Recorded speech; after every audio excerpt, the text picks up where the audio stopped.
Para vivir en aislamiento, es necesario ser un animal o un dios, como afirmó Aristóteles. Nietzsche añade un punto de vista, sugiriendo que en realidad es preciso ser ambos.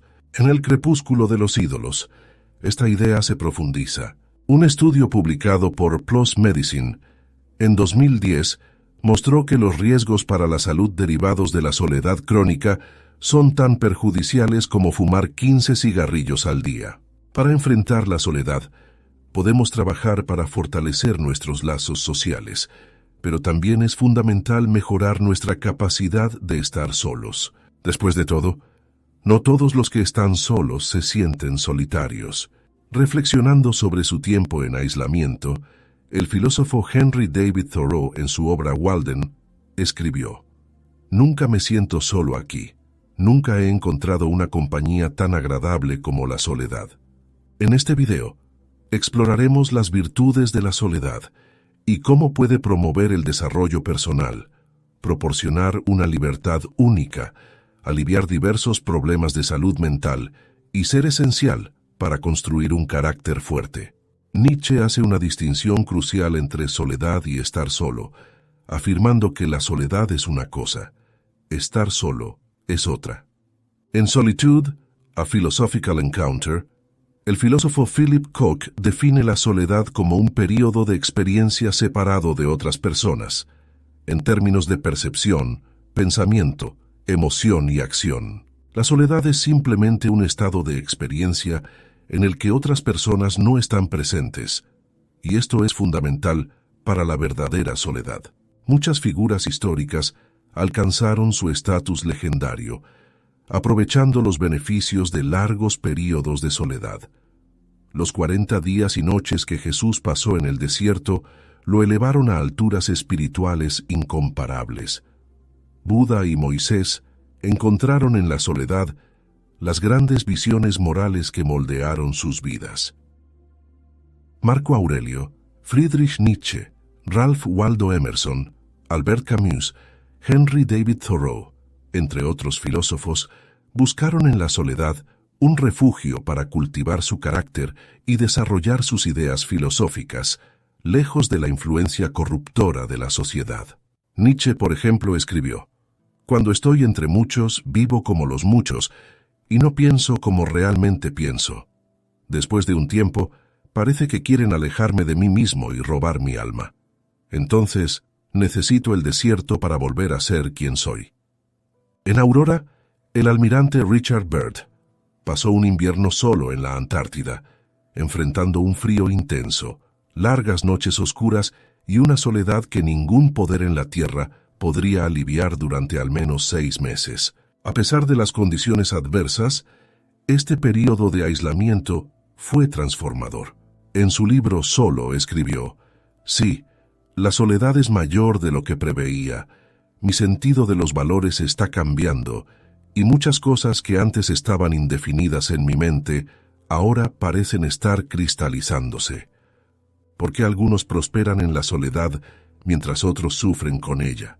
Muchas veces, aquellos que sufren con la soledad desconocen sus virtudes o no saben cómo aprovecharlas. Entre estas virtudes está la libertad de descubrir quiénes somos realmente y convertirnos en esa persona». El filósofo Arthur Schopenhauer observó: «Un hombre solo puede ser el mismo mientras está solo. Si no ama la soledad, no amará la libertad, pues es solo cuando está solo que es verdaderamente libre». Para entender la libertad que proporciona la soledad, es importante considerar las restricciones de las interacciones sociales. Amigos, familiares y parejas románticas son esenciales para una vida plena, pero también representan lo que Philip Koch llamó estructuras de demandas. Demandas para ser escuchados, cuidados, seguidos o liderados según sus necesidades. El estado emocional de los demás también influye en nuestra experiencia. Las personas alegres nos elevan, mientras que el mal humor puede derribarnos. Nuestro estado emocional a menudo depende de las personas que nos rodean. Como observó R.D. Laing, «Ellos no se están divirtiendo, así que yo tampoco puedo». Divertirse depende de crear un ambiente donde los demás también se diviertan. Si logro hacer que ellos se diviertan, entonces puedo disfrutar de ese momento junto con ellos. Sin embargo, hacer que los demás se diviertan no es algo espontáneo, es un trabajo arduo. Incluso personas desconocidas influyen en nuestra experiencia. El filósofo Jean-Paul Sartre sugiere imaginar que estamos solos en un parque, disfrutando de los árboles, el sol y los pájaros. En ese momento, estos elementos parecen existir solo para nosotros. Pero cuando otra persona se sienta en un banco cercano, nuestra percepción cambia. Nos damos cuenta de que ahora somos un objeto en la conciencia de otra persona, interrumpiendo nuestra conexión idílica con el entorno. De manera similar, el psicólogo William James destacó el sentimiento de decepción que surge en un caminante solitario cuando avista a otra persona acercándose.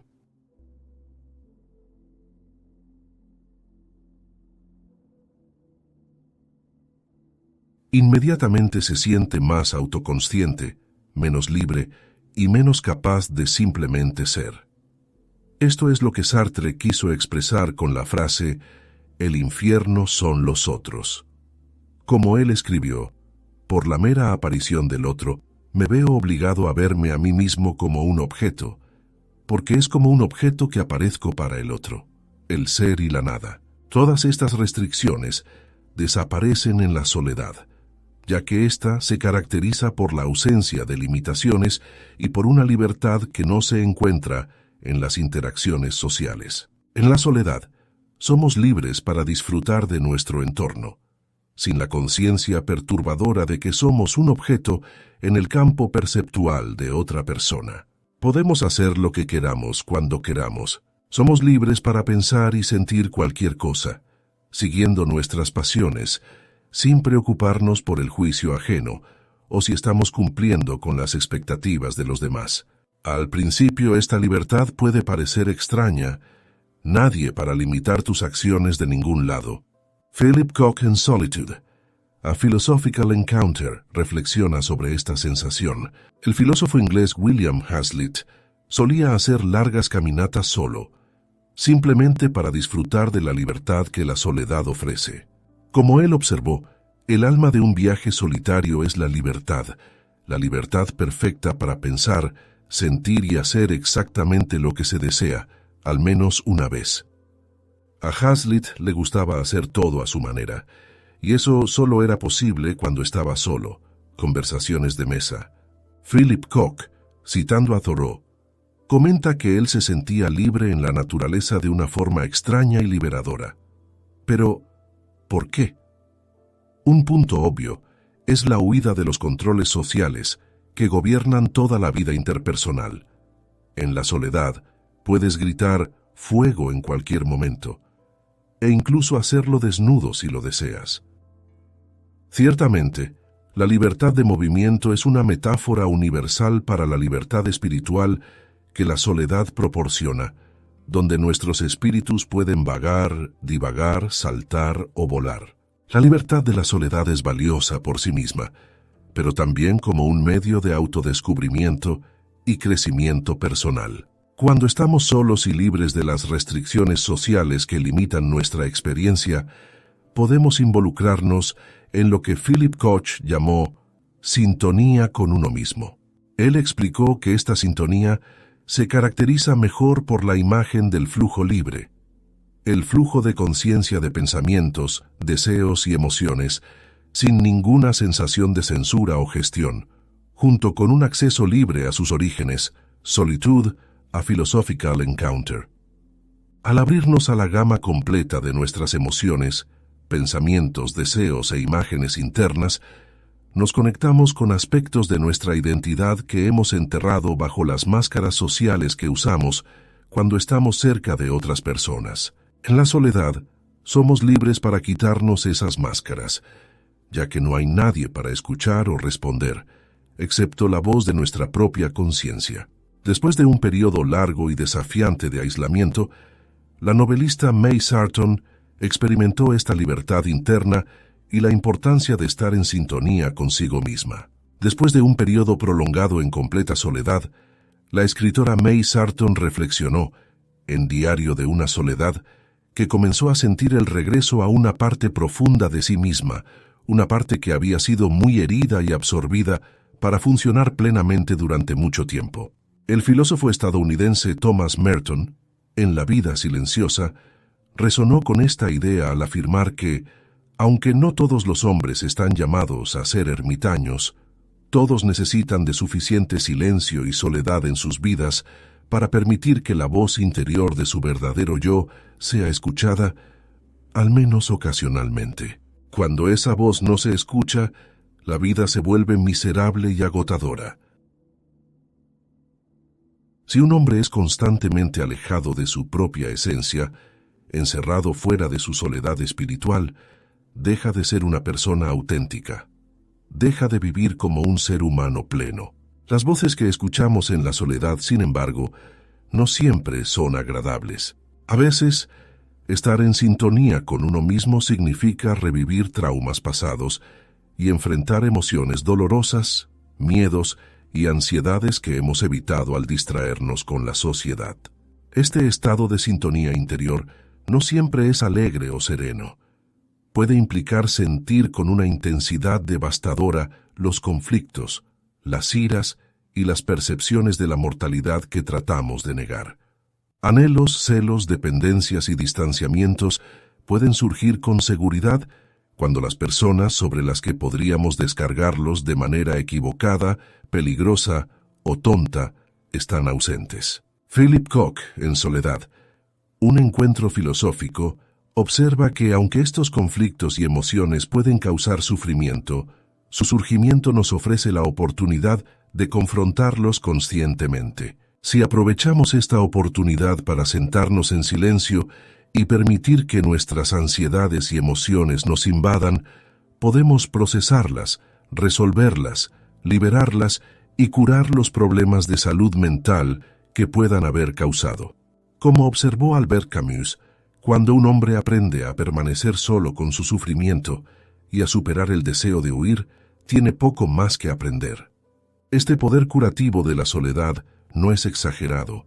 El médico japonés Shoma Morita desarrolló una forma de psicoterapia basada en los principios del Zen budismo que prescinde de intervenciones terapéuticas y farmacológicas a favor de proporcionar al paciente un entorno de soledad, donde se ve obligado a confrontar el sufrimiento que ha estado evitando.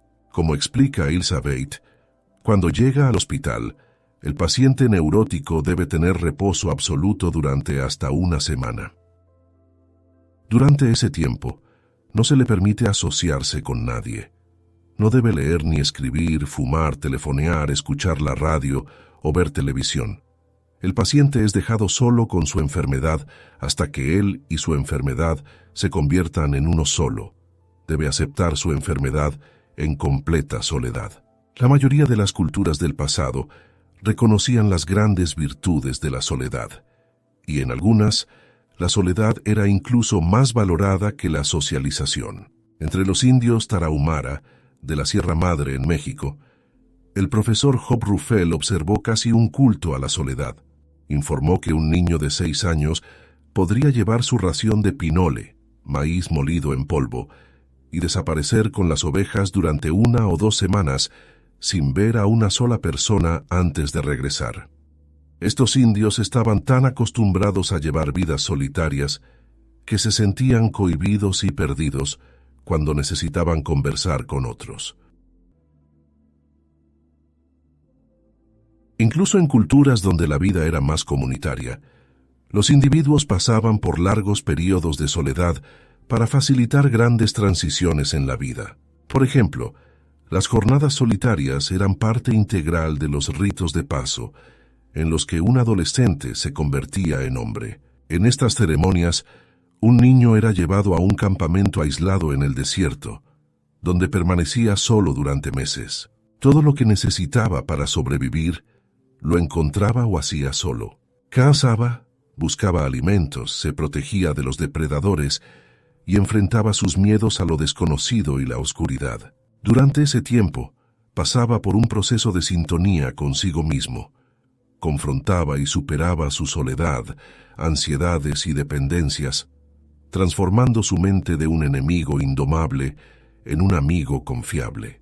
Solo aquellos que tenían éxito en esta jornada solitaria eran considerados verdaderos hombres por la comunidad. Como escribe James Hollis en Sobre la sombra de Saturno, el aislamiento ritual es una introducción a una verdad central. No importa cuán tribal sea nuestra vida social, estamos en el viaje solos y debemos aprender a buscar fuerza y consuelo dentro de nosotros mismos. El niño aprendió a depender de su inteligencia, coraje y armas, o pereció. Jornadas solitarias sancionadas culturalmente fueron comunes en todas las culturas conocidas a lo largo de la historia, excepto en la nuestra. Esto refleja la profunda aversión de nuestra sociedad a la soledad. En lugar de ser vista como un regalo precioso, muchos ven la soledad como algo a soportar entre interacciones sociales o relaciones. Peor aún, la soledad a menudo se ve como algo a evitar.